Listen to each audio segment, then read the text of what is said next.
Bonjour à tous, j'espère que vous vous portez bien, que vous avez passé une belle journée bien ensoleillée. Je vous retrouve pour la guidance du mardi 8 avril 2025 et nous allons œuvrer avec le tarot des mondes sauvages et inconnus et le Lunae Lumen et peut-être un petit peu de pendule, mais de façon synthétique. Voilà, je vous dis à tout de suite. Me revoilà, nous allons tout de suite demander au pendule pour demain, le mardi 8 avril 2025, quelle énergie vient vers nous?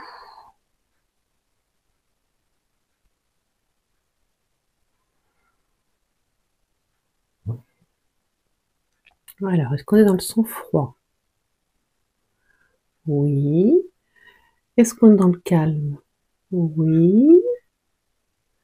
Est-ce qu'on est dans la détente? Non. Dans la tranquillité? Oui. Dans la sérénité? Non. On est dans la tranquillité. On a une atmosphère de tranquillité qui vient vers nous. Y a-t-il une autre énergie qui vient vers nous demain? Oui.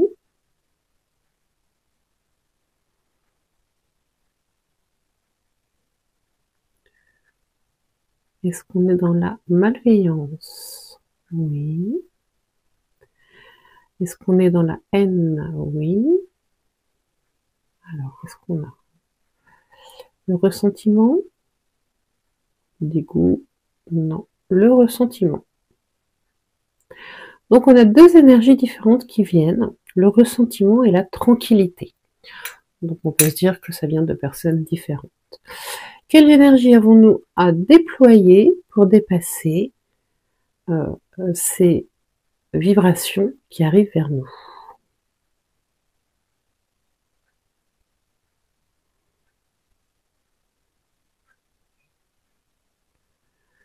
Et par là, bienveillance. Alors, est-ce qu'on est dans l'humilité? Non. On est dans la patience. On nous demande d'être patient. Y a-t-il une autre énergie à déployer?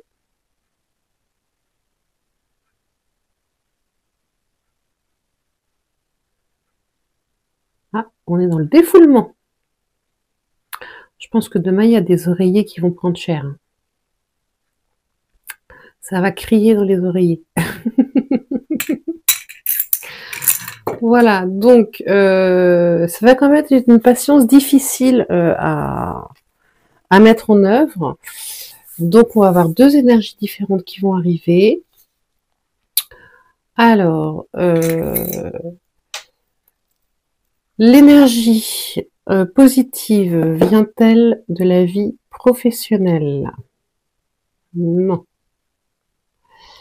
L'énergie positive vient-elle de la vie personnelle et familiale? Oui. Bon, bah comme ça on est fixé.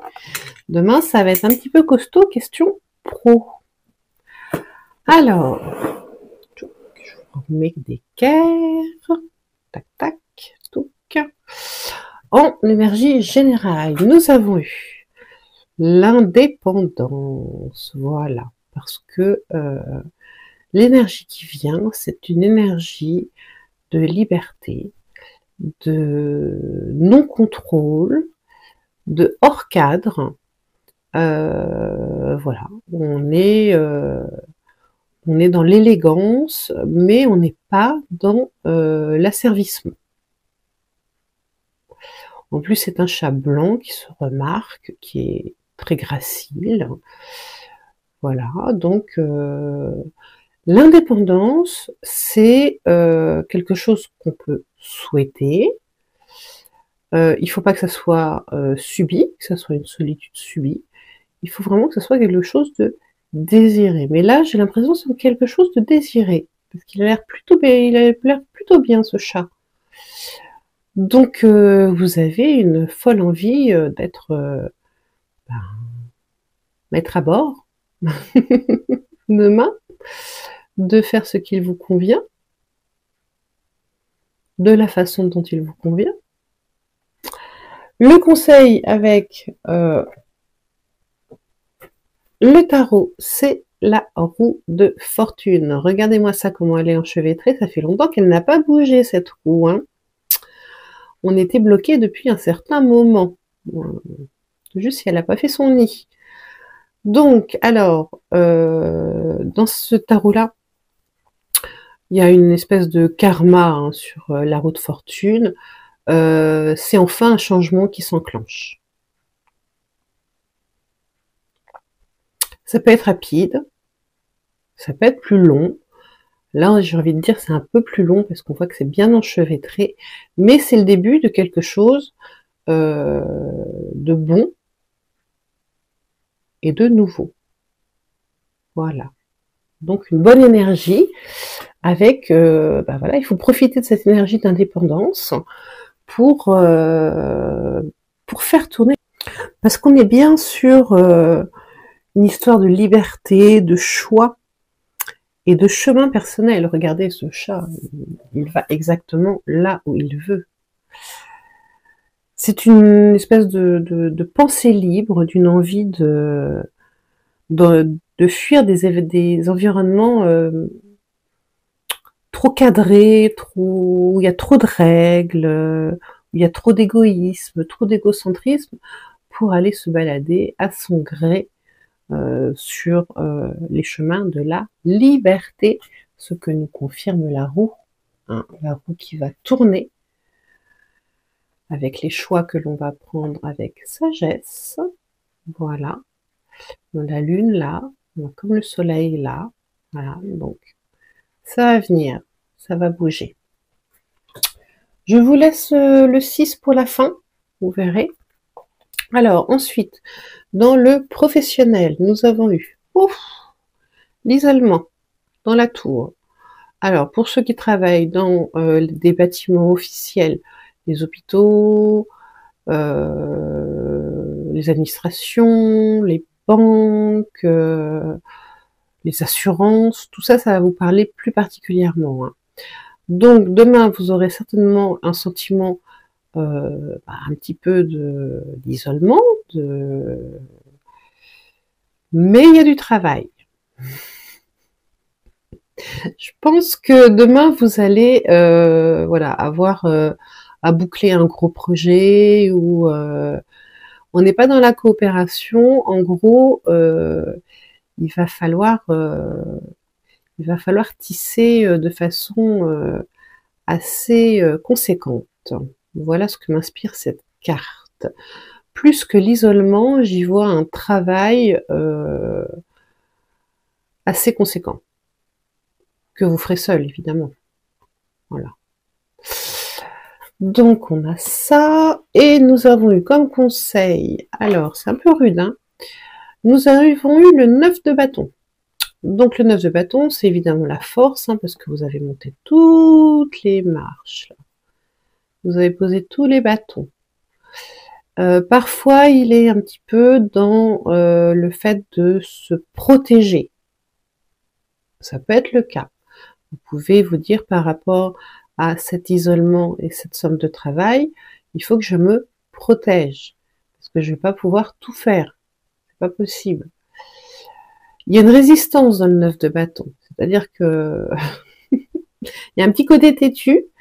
C'est que, bon, même si on sait qu'on ne va pas y arriver, on va quand même donner le maximum. Or, le deuxième conseil, c'est le 8 de coupe. Et qu'est-ce que c'est le 8 de coupe? Eh bien, c'est la stagnation. Et c'est le fait de s'en aller parce que ça a trop stagné et qu'il y a trop de choses qui ne sont pas d'équerre, il y a trop de choses qui sont cassées.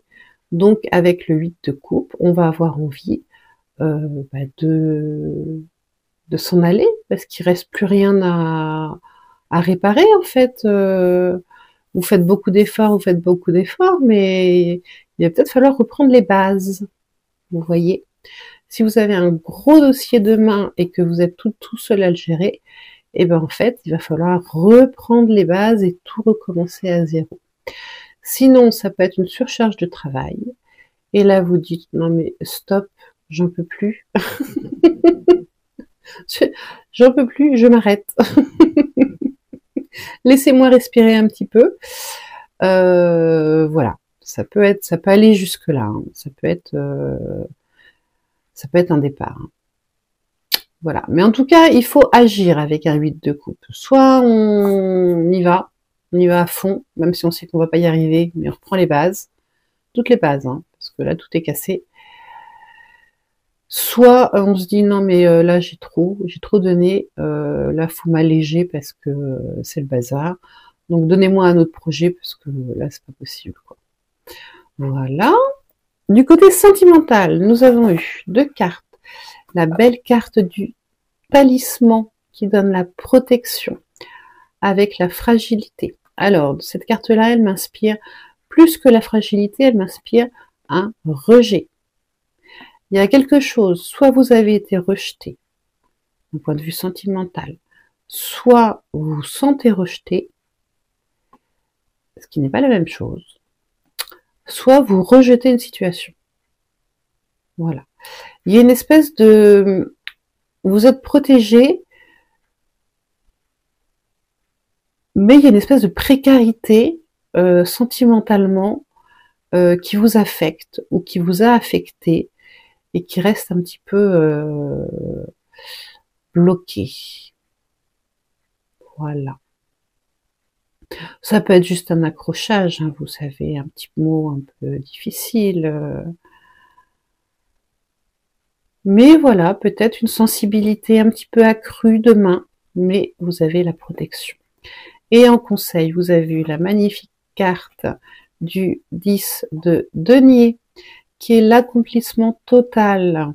Normalement, c'est évidemment l'accomplissement familial, dans le cadre des biens matériels. C'est une carte d'abondance, c'est une carte de chance. Regardez-moi ça, tout est en mouvement. Il y a tous les chakras. Et vous êtes au milieu. Donc, si vous êtes un petit peu fragile, n'hésitez pas à vous rapprocher de ce cercle d'amis, de famille, etc., qui va aplanir vos difficultés. Si c'est une difficulté avec la famille, d'un point de vue sentimental, essayez de trouver un terrain d'entente. Le 10 de denier peut apporter énormément à condition qu'on y mette un petit peu du sien, évidemment. Voilà. En tout cas, c'est une très belle carte. Donc, si vous êtes un petit peu bas sentimentalement, n'hésitez pas à échanger. Vous voyez, on a beaucoup de spirales. Si vous avez une petite réflexion, etc., n'oubliez pas que ce qui compte, c'est l'harmonie générale de votre famille, votre bien-être, et que des fois, vous pouvez être un peu tranchant, ou on peut être un peu tranchant avec vous, mais ce n'est que passager.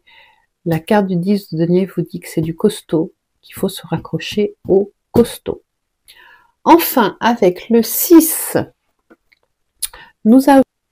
Le 6, justement, nous avons eu la demande de résolution de problèmes qui peuvent être soit en amour, soit en famille. Voilà. Donc, c'est une carte qui favorise les relations romantiques et les relations de famille. Donc, privilégiez toujours une relation fidèle. Les tentations auxquelles vous pouvez être soumis, faites attention. Voilà. Après, elle souligne la peur d'être abandonné, la blessure du rejet, comme je la voyais là. Voilà. Donc, aplanissez les difficultés. C'est une carte spirituelle qui vous aide, tout comme la carte talisman, à aplanir les difficultés sentimentales et familiales. Voilà, j'en ai fini pour aujourd'hui. J'espère que ça vous a plu. N'hésitez pas à liker, à commenter, à vous abonner. Et je vous dis à bientôt. Au revoir.